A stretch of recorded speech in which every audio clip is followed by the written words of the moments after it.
सबसे पहले तो ये है कि पार्लियामेंट और सुप्रीम कोर्ट के ताल्लुकात जो थे वो पिछले कुछ अरसे में बहुत ख़राब हुए, और वो ख़राब तब हुए जब चीफ़ जस्टिस उमर अता बंदयाल जो कि साबिक़ चीफ़ जस्टिस हैं, उनके दौर में पार्लियामेंट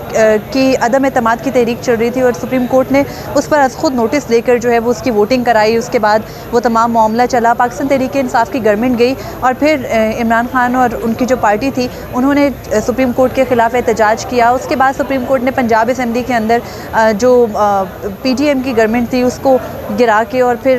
PTI की गवर्नमेंट बहाल करवाई। ये सब कुछ हुआ। इस सब के बाद एक डिबेट शुरू हो गई ऑटोमेटिकली 2022 से गालिबन ये डिबेट शुरू हुई कि सुप्रीम कोर्ट जो है वो पार्लियामेंट के मामलात में मुदाखलत क्यों कर रहा है। उसके बाद PDM की गवर्नमेंट आई। PDM की गवर्नमेंट के अंदर कुछ जो उनके लॉ मिनिस्टर थे, क्योंकि वो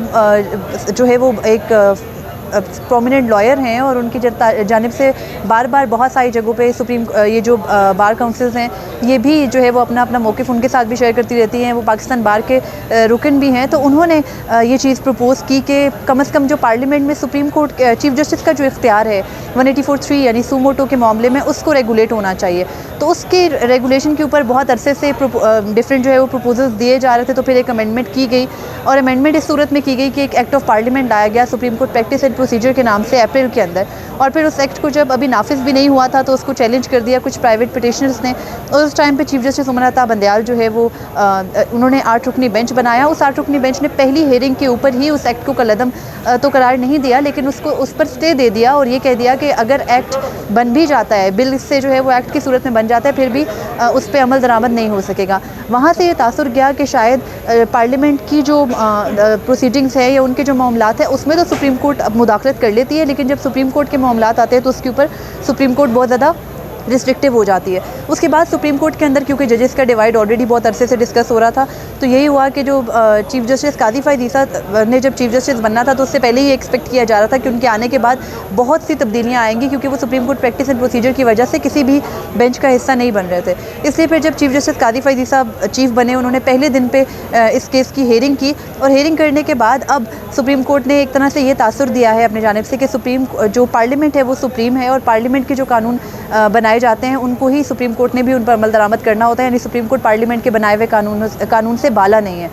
अब इसके बाद ये देखना कि जो जजेस का डिवाइड था वो जो थ्रू आउट बराह रास्त नशरियात चलती रही उसके अंदर किस तरह से था, ये हम लोग आई थिंक बहुत अरसे से ये बात चल रही थी कि ये एक धड़ा है सुप्रीम कोर्ट में और जस्टिस कादी फ़ाइज़ ईसा और उनके साथी जजेस दूसरी तरफ हैं। तो वो डिवाइड जो है वो उनके ओपिनियन में भी हमें इस फुल कोर्ट हेयरिंग के अंदर नज़र आता रहा। लेकिन अब अगर हम इस फुल कोर्ट हेयरिंग के अलावा देखें तो जो जजेस हैं उनके आपस में डिवाइड की एक खबर एक तरह से ख़त्म भी हो गई। वो इस तरह से कि जस्टिस एजाजुल एहसन और चीफ जस्टिस पाकिस्तान जो कि अभी मौजूदा चीफ जस्टिस हैं कादी फ़ाइज़ ईसा, उनके बारे में एक कहा जाता है कि शायद उन दोनों के बीच में कोई सलाम दुआ भी नहीं है और वो दोनों बिल्कुल जो है वो आपस में लाताल्लुक़ हैं। लेकिन हमने इस बेंच में ही देखा कि उन दोनों के दरमियान में एक अच्छी केमिस्ट्री आपस में मुशावरत करके तमाम मामलात करें। तो आई थिंक जो जजेस की ओपिनियन होती है वो हम उनके क्वेश्चन से उनके आपस के ताल्लुकात को इतना जज नहीं कर सकते। अदर दैन डैट के चीफ जस्टिस और जस्टिस मुनीब अख्तर के बीच में टाइम टू टाइम बहुत सारे मसाइल आते रहे। अब ये एक्ट बन गया है। इस एक्ट के बनने के बाद सुप्रीम कोर्ट में जितने भी 184(3) के मामलात पेंडिंग हैं उनके ऊपर बेंचेस बनेंगे और जाहिर है कि सुप्रीम कोर्ट ने एक यही पैगाम दिया है कि पार्लियामेंट की कानून साजी को कम से कम चीफ जस्टिस कादी फ़ाइज़ ईसा की दौर में कलअदम करार नहीं दे दिया जाएगा, सिर्फ इस बुनियाद के ऊपर कि वो अदलिया की आज़ादी में जो है वो असरअंदाज हो रहा है।